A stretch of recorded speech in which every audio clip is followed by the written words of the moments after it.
Welcome to Steelers Cast on timesonline.com from the UPMC Rooney Sports Complex. I'm Chris Mueller alongside Chris Bradford, previewing the Steelers' AFC Divisional playoff round matchup with the Kansas City Chiefs this weekend, this Sunday at Arrowhead Stadium. Chris, that's a crazy atmosphere for any road team to come in and play during the regular season, let alone a playoff game.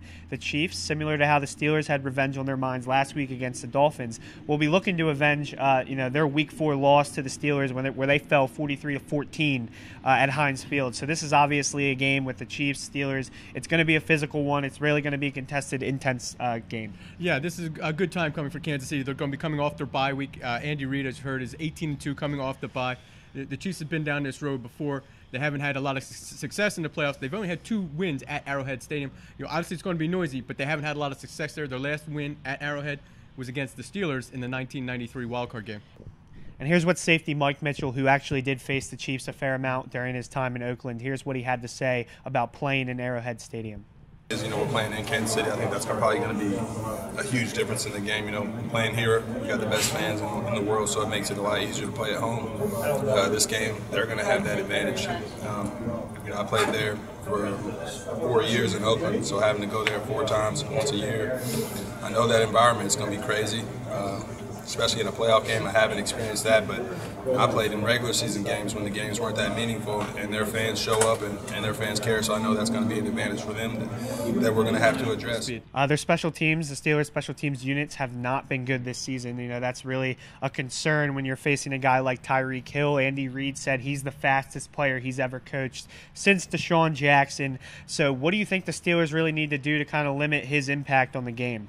Well, they're going to have to tackle better than they have here and recently on special teams. They may want to try to kick away from or punt away from. It's easier said than done. We saw Chris Boswell do that in the Baltimore game. He ended up putting 2 out of bounds and costing the Steelers some really important field position. Alongside that matchup, our key matchup this week is Ben Roethlisberger versus a very good Chiefs secondary. Eric Berry, Marcus Peters, 2 of the top in the league in interceptions, although they are very aggressive, sometimes a little too aggressive, where they could jump on routes. How does Ben Roethlisberger kind of exploit that Chiefs secondary and their mentality?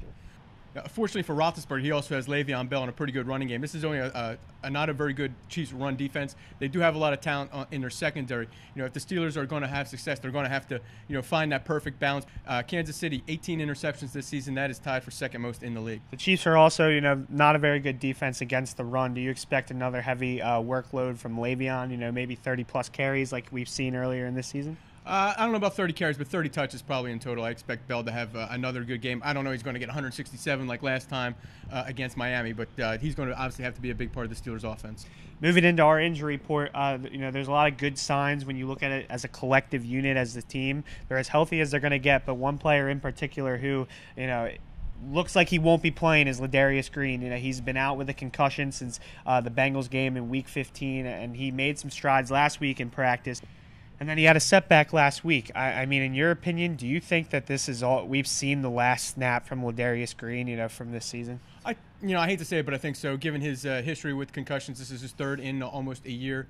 The Steelers, fortunately for them, have been able to get by without him. You saw Jesse James last week against Miami make a few key plays as a receiver, but also as a blocker, most importantly. That's something he's struggled with. So at this point, I think the Steelers are just used to it. Thanks, as always, for tuning in to Steelers Cast on timesonline.com, and that's all we have time for here today.